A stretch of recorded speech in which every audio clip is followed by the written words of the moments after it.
奉将军之命，霸陵尉前来报道。霸陵尉，你架子不小啊！这回不是离职的将军，就是在职的将军也请不动你了，非得皇上把你请到这儿来啊！将军，您这是为什么？不要问为什么，到时候再告诉你吧。走，驾！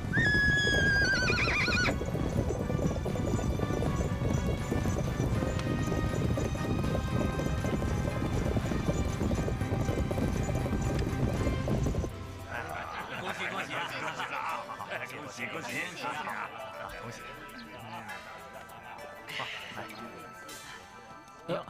几位，来，喝酒！恭喜恭喜！恭喜恭喜！喝酒喝酒！好，几位慢用。慢用。夫人，对我。好，您请，请。听说呀，渔阳上午吃紧，皇上已经派李广协助韩安国防守右北平。哎，岂止如此啊！听说卫青、李希也率数万精骑紧急驰援渔阳方向啊！卫青可是了得，当今朝廷之内最有本事的就要数卫青。上次，哎，你荣城大捷，把这位客官带得特别打得多漂亮！哎，我这就我就是不服气，一个骑奴打了一次胜仗，就被捧到天上去了。哼，早晚是登得高，跌得重啊！嗨，来，二位，来，恭喜啊！哎呦，公主也来了，姐姐。就是。好啊，那我也来一杯。来，姐姐。啊，来喝酒。哎呀，好。好，娘子，等一下，我去酒来啊。别一会儿都离不开呀，这儿还有我呢。有劳姐姐了。来，好，慢用啊，多喝几杯啊。好，来，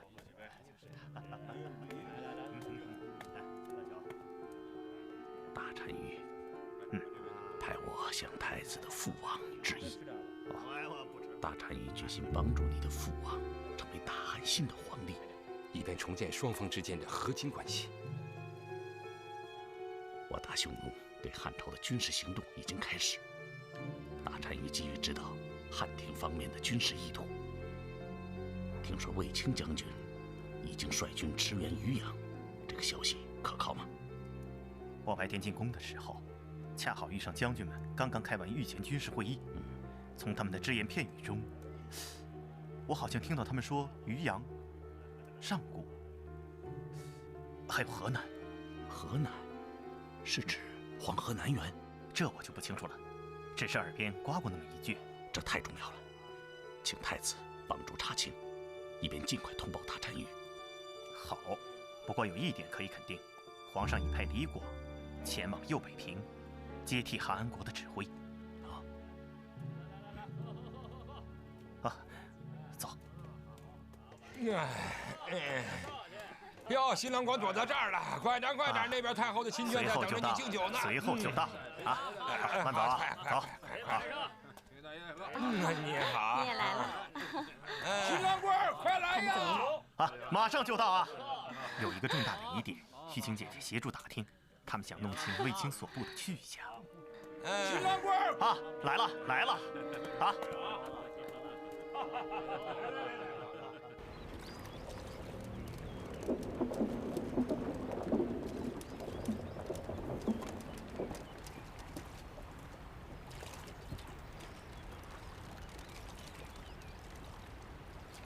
父王，孩儿啊，给您带来一位客人来。啊，您猜猜看，这位客人来自何处啊？拜见大王。我先来替大王看看相吧。哦，你是相士，还真要给寡人看相。有了。哦，怎么说？哎，客人但说无妨啊。好，从正面看，大王只不过是封诸侯王而已；如果从大王的背相看，则是贵不可言啊，帝王气象。哦，什么意思啊？哈，很简单，只要大王转过身子，就是天下的主人了。转过身子，往哪边转？请大王闭上眼睛。哎呀，顺势一转。父王，顺势一转。哎，请大王睁开眼睛，看看这是什么方向？北。对，就是北面。北面就是大漠之王、王中之王的大单于之所在。大单于正在实施一个重大步骤，等待时机直袭长安。如果淮南王届时联络其他诸侯王举兵起义，则汉军主力必然首尾难以相顾。父王，大单于是要扶持父王成为大汉朝新的天子啊！容寡人考虑再做决定。父王，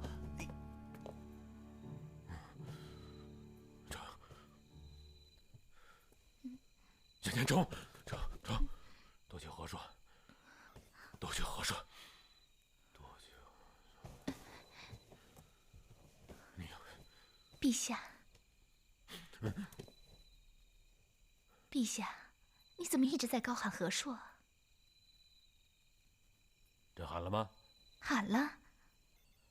你一直在喊，很吓人。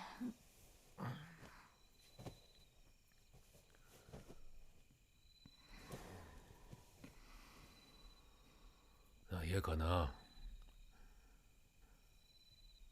卫青、李希啊，正在向那儿进军呢。陛下，卫青不是去救渔阳了吗？朕已经决定了，放弃渔阳，换取和硕。我的天哪！臣妾还真以为他们去了东边呢。来，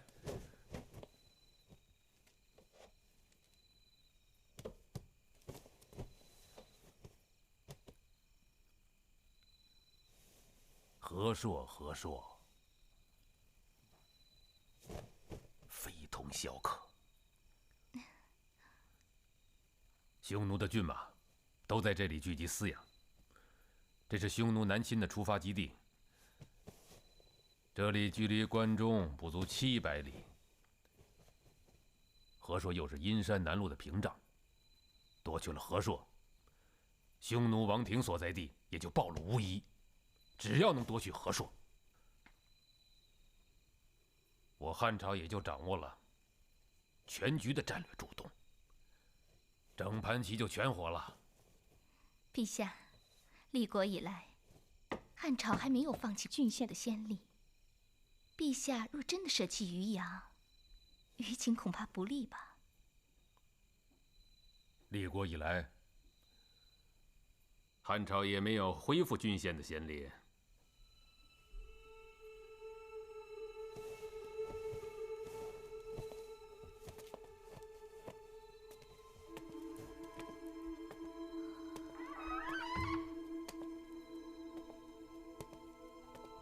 有得必有失，只是要看合算不合算。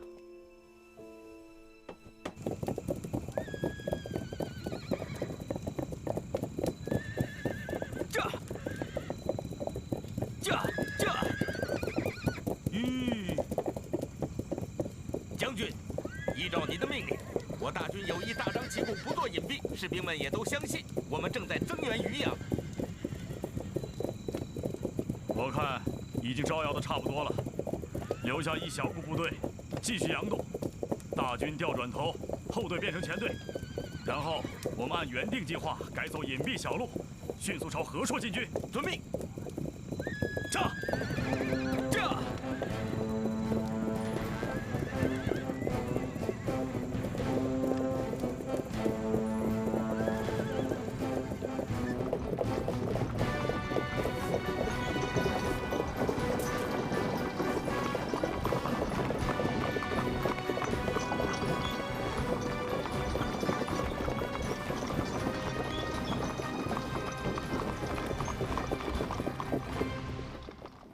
我已打听清楚，卫青此次远征，并不是驰援渔阳，而是要袭击黄河河套内的和硕草原。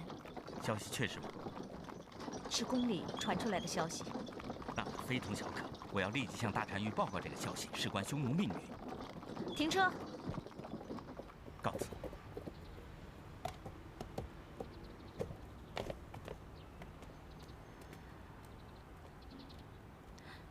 走。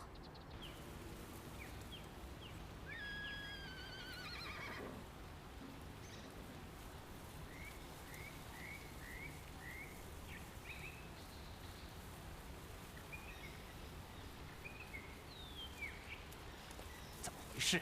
汉军的援兵应该到了。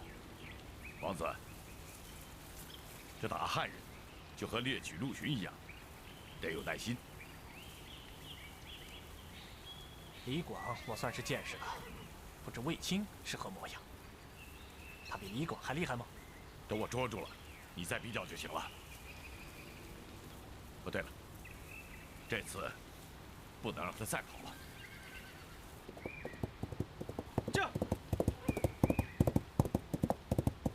这，报告左大都尉，汉军主力突然消失。什么？怎么会这样？10来万人的部队，怎么会突然消失？是不是你们暴露的目标放跑了汉朝人？绝不可能！我要用脑袋担保。这就怪了，难道汉朝的皇帝不想要他的渔阳和上古了吗？再给我狠打渔阳、上古的汉军残部，同时准备攻击右北平，一定要把汉军的主力给我吸引过来。我就不相信汉朝主力会跑到天上不成。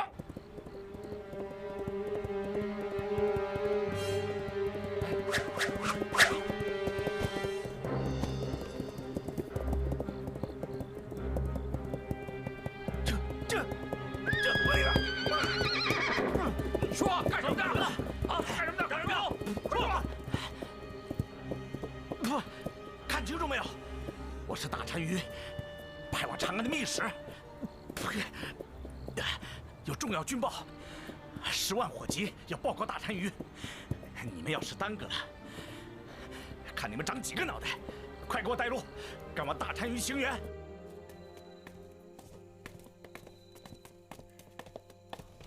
陛下，前方急报东线匈奴主力攻势凶猛，渔阳上古已经全部丢失。李广将军在右北平正率军抵抗。朕对右北平不感兴趣。卫青军团现在何处？啊，在哪儿？陛下，目前还没有军报。那你瞎唠叨什么？像个婆娘！都回去睡觉，快滚！诺。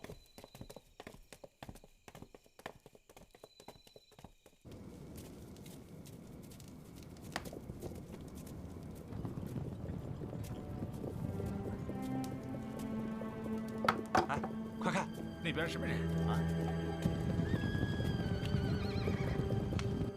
哎，好像是大队的骑兵啊！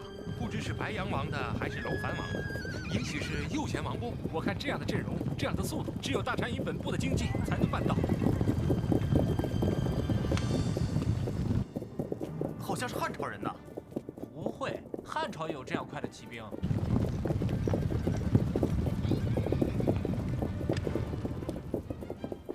都起来，都起来，列队，准备欢迎大单于。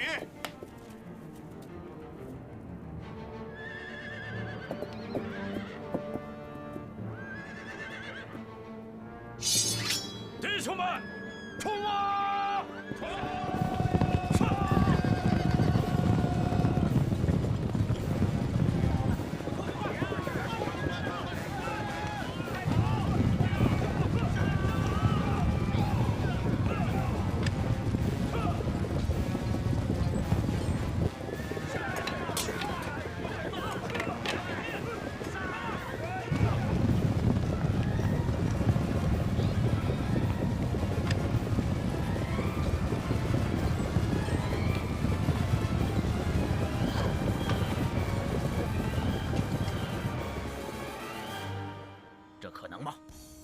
卫青军团要偷袭我的和硕草原，千真万确，这消息是从汉宫内部传出来的。这可让我不大相信呢。卫青军团是在这里消失的。如果要攻击我和硕之地，何必要兜这么大一个圈子？他为什么不由上郡向北进击？啊，从汉宫传出的消息说，汉朝皇帝要求卫青军团隐蔽地做大迂回，防止我军自东向西回援，一战夺取和硕。何为？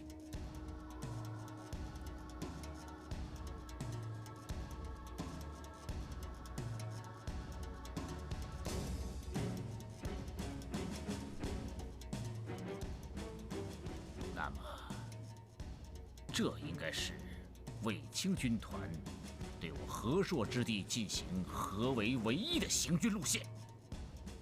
你们看这有可能吗？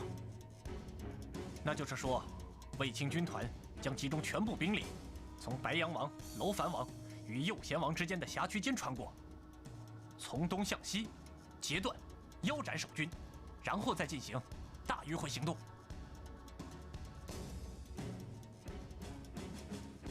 说呀，有没有这种可能？以卫青对龙城的袭击看，我以为有这种可能。卫青现在对骑兵军团的机动运用和远程奔袭的能力，已不在我匈奴之下。不要神吹那个卫青，上一次龙城失守，主要是因为我主力都在集中对付李广，才使卫青有机可乘。再说，上一次卫青只有1万骑兵，而这一次却是数万骑兵。这么庞大的骑兵军团做如此远距离行军，完全不被察觉，难以想象。你是说，没有这种可能？大单于，似乎没有这种可能。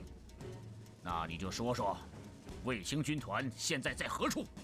在何处？这上一次我们集中攻打李广的主力，而现在我们的主力又都集中在东线右北平方向，与上次的经历如出一辙，真是太相似了。我们对汉朝人声东击西，难道汉朝人也对我们实行同一计策吗？大单于，能否把我东线的主力军全部撤出，集中增援和硕？这可难了。相距1000多里，既无粮草后勤保证，又无相应作战准备，仓促调动，这必然会引发全局混乱。是啊，万一卫青烧了黄河浮桥，我们就是到了黄河边也无计可施。再说，我们这边东线怎么办？就前功尽弃吗？和硕草原上还有我匈奴精骑10余万，人数多于卫青军团，应该能够抵抗的。是啊，我们只能寄希望于和硕守军，请求昆仑神赐予白羊王、楼烦王勇气和运气了。到目前为止，黄河南缘匈奴之白羊王和楼烦王所部还毫无察觉，而张次公将军已切断了和硕守敌与单于本部的联系。苏建将军也已到达高阙，切断了和硕守敌与匈奴右贤王的联系，并且前锋已向灵州迂回。一旦他们到达指定的位置，对和硕守敌的合围可全部完成。我部人马是否已都从浮桥上过来？是的，都已经渡过了大河。烧了，把浮桥立即烧了。烧了，将军，万一不利，我军将无法返回东岸了。谁告诉你我们要返回东岸？万一我们无法战胜和硕之地？没有万一。我卫青既然来了，就没打算再回去。把桥立即烧了。诺。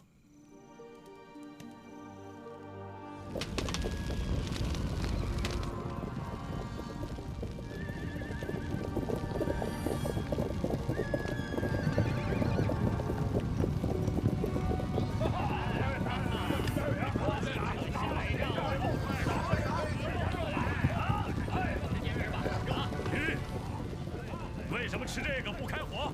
将军，等打完匈奴人，夺他们的烤全羊吃。呵，好主意。哎，别忘了给我弄只羊腿。没问题。我的老家啊！好餐菜一段。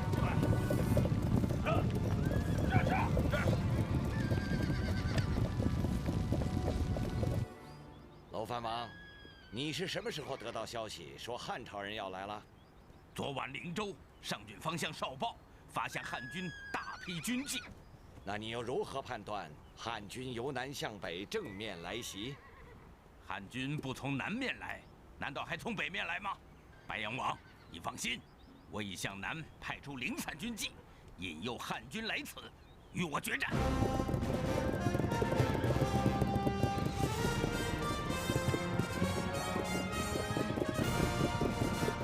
看到了没？汉朝人找死来了！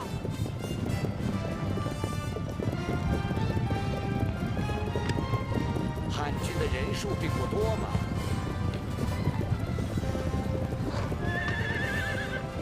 弓弩手准备，变阵！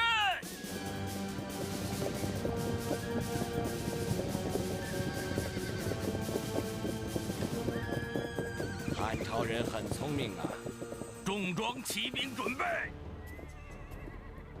汉军的骑兵训练有素啊！这些汉军还不够我当点心的。全军准备出击，荡平这些汉朝人。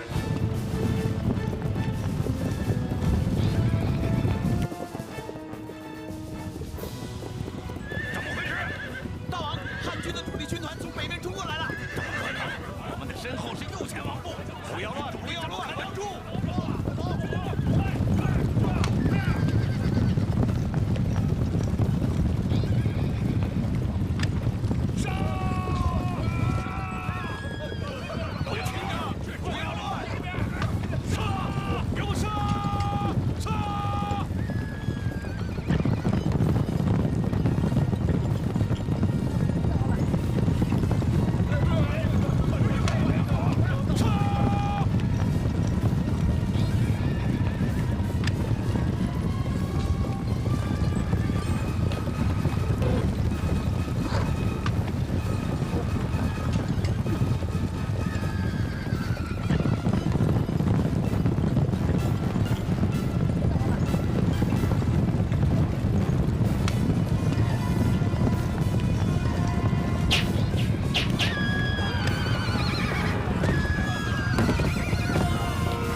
将军，和硕守军除逃逸者外，全部被歼，缴获了他们全部的战车、辎重和牲畜财产，其中马、牛、羊计上百万头。好，马上派出红绫吉使，向皇上报捷。其余的人，继续清扫战场，调整备战。得令。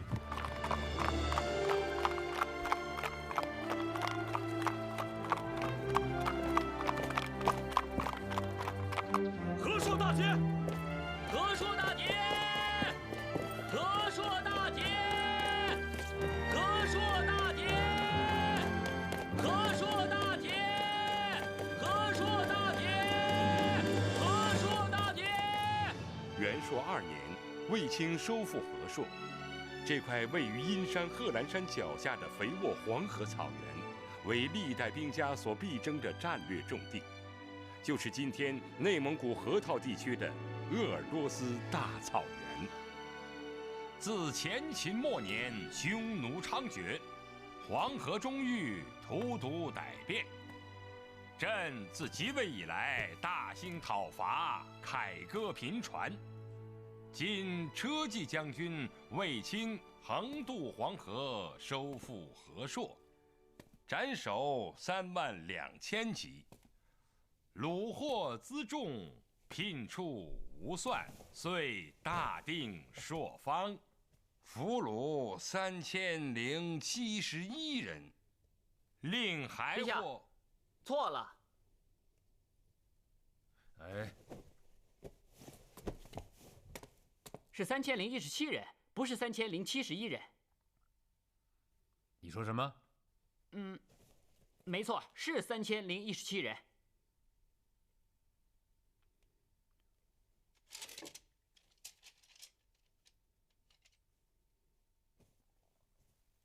哦，写的不太准确，改过来。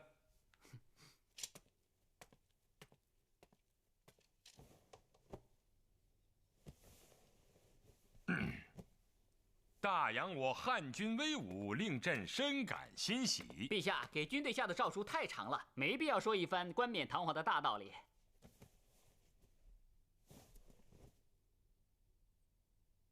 照你的意思，朕这个诏书该怎么念？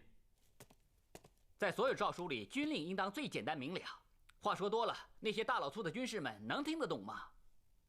啊。怎么个直接法？对军人，您主要的是明正赏罚，该奖则奖，该罚则罚，有这2点就足够了。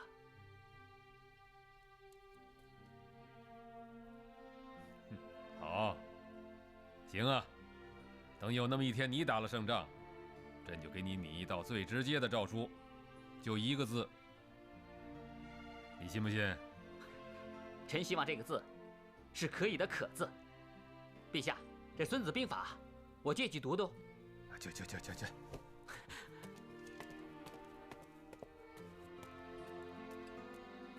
这孩子胆子也太大了，哼，都是陛下太娇宠他了。主父先生有看法？嗨，是啊。娇宠之下有2种可能，一者更弱，另者则更强。天不怕地不怕，不怕强者，也不惧怕任何权威。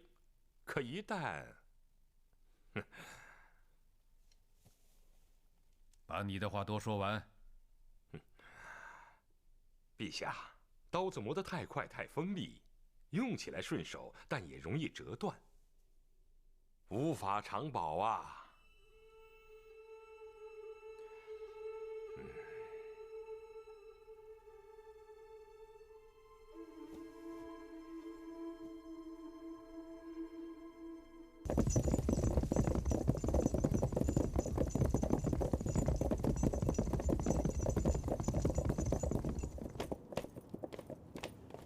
百军之将白羊王楼烦王奏见大单于。白羊王楼烦王奏见大单于。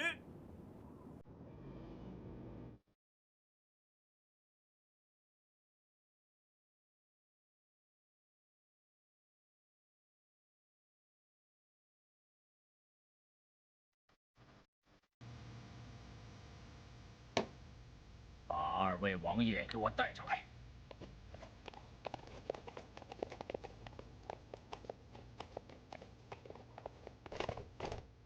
败军之将，奏见大单于。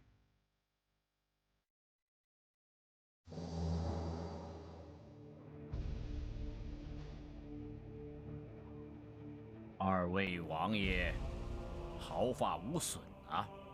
你们的10万铁骑被卫青的4万兵马打得丢盔弃甲，连和硕草原都给我丢了。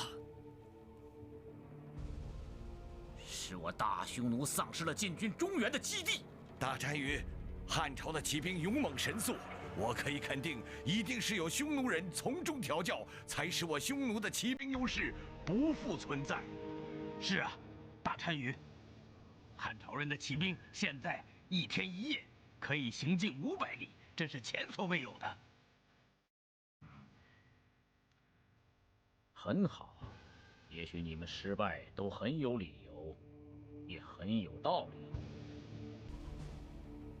这样吧，你们都是君臣单于的宠臣，本单于就请你们也到君臣单于面前讲一讲你们失败的理由吧。来呀，送2位王爷上路！我们不服！我们不服！不服！我们不服！不服！不服！我们不服！我们不服！不服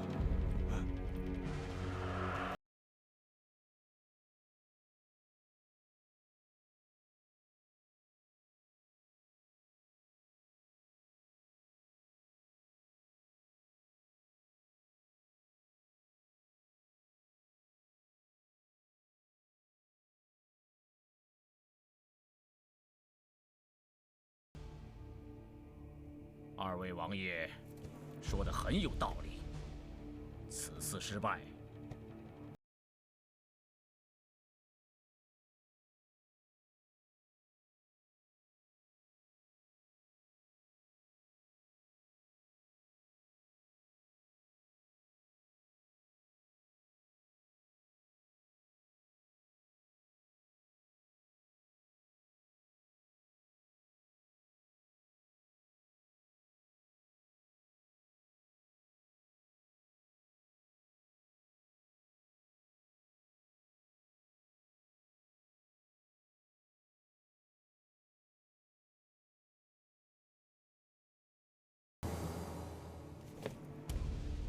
送2位王爷上路！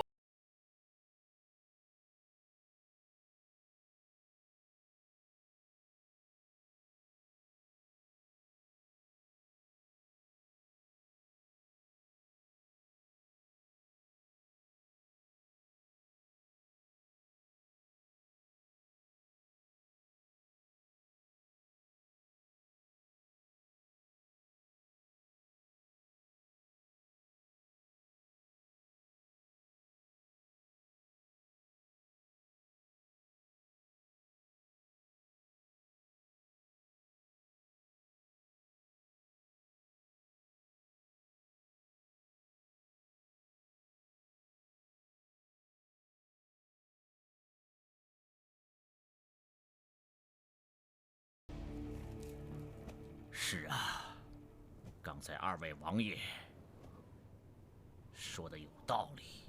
汉朝的军队突飞猛进，如我大匈奴的军队依然墨守成规，这样必然导致彻底的失败。对失败没有羞辱感，这样的军队焉能不败呢？我一只鞋在这里，削发戴罪，就是要牢牢记住此次失败之耻。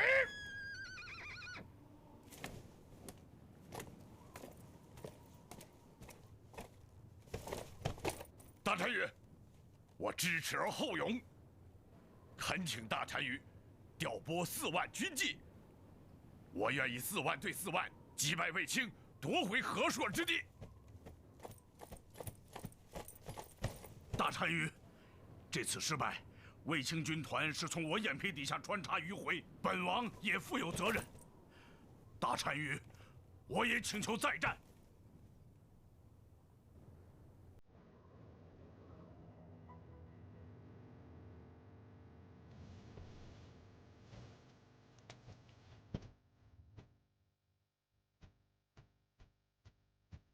大单于，和硕之地是进袭长安的桥头堡，兵家必争之地。黄河九曲，为赋一套。大单于，是谁最先通知我们卫青军团的去向消息？是淮南王。因此，奴才建议，在大战之前，先给淮南王刘安透个气。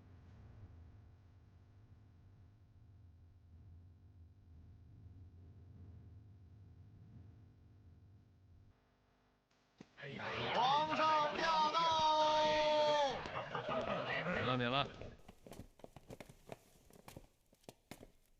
卫青这一仗给朝廷带来了喜气儿，打破了匈奴骑兵不可战胜的神话。朕听说，长安的一些市民自发的上街饮酒庆贺，一些商人也给前线的将士捐赠钱物。是。众生的好恶历来如一头怪兽，你弄不清楚明天又会有何反应变化。不值得过于看重，但有一件大事，请陛下予以重视。说吧，什么事儿？筑城。筑城？筑什么城？陛下，刚刚收复的黄河南地，我军立足尚不稳。如果匈奴回兵争夺，必然会有反复，长安的安全仍不能得到持久的保障。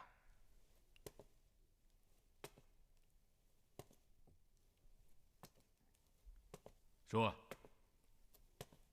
你说的筑城是什么意思？和硕之地位置极其重要，其土地肥沃，物产富饶，又有黄河天险为屏障。秦时蒙恬曾在那里修城屯垦，抵御匈奴，对内节省了辗转运输的人力物力，空前振作了汉朝的军威。现在臣以为应该在秦城故址重新筑城、屯田，并设立郡县，巩固边防，作为打击匈奴王庭的前进基地。想法大胆，可议。诸位，觉得如何？哎，坐下，坐下。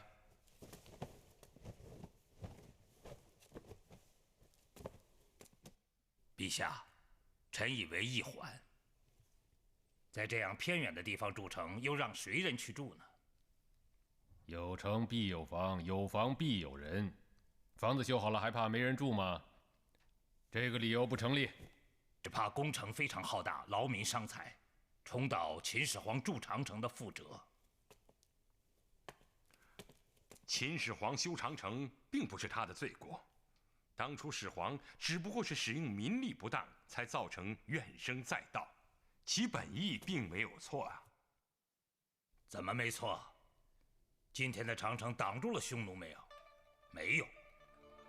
一到万里长城，我军无处不守，无处不弱。匈奴集中兵力攻其一点，突破之后，全线皆成了壮观的摆设。长城是为笨人所用的笨办法，不可取。可要是没有长城，将会怎么样呢？如果有了长城，葫芦一年来1、2次；假若当初没有建长城，则葫芦会天天来。对于兵力马急的草原强敌来说，如果没有了长城，那不是一处可击破了，而是处处可击破。无论在什么时候、什么地点，都会顺利的进来，践踏你的家园。朕没有让你们去议论长城，朕让你们议的是在和硕筑城。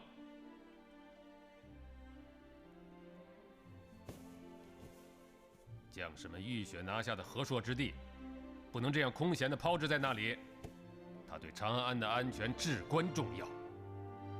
所以朕以为，不是单纯的去造一个防御工事，而是应该建一个最好的军事基地。是啊，这个办法虽然稍微笨了点儿，但它对打败匈奴却是长久大计。皇上圣明，新造之城还可以作为我出击匈奴单于王庭之正面根据地。殊不知乞丐打狗还要找一墙角做依托。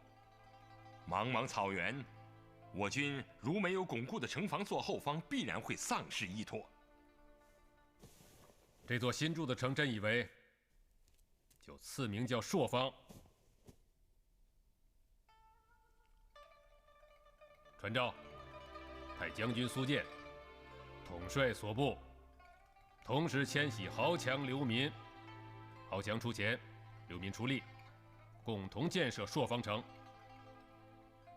不足的费用，仍由国库拨给。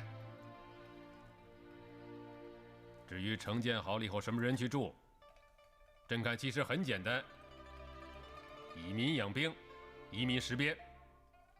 先移他10万人过去，如果不够，就再加10万。朕就不信活人能叫尿憋死了。你们说呢？皇上圣明。为纪念和硕大捷，刘彻将这一年的年号改称元朔。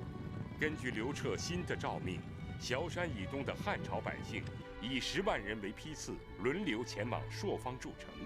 新的朔方城于元朔2年建成，在今天的河套草原上，这座汉城的故址依然存在。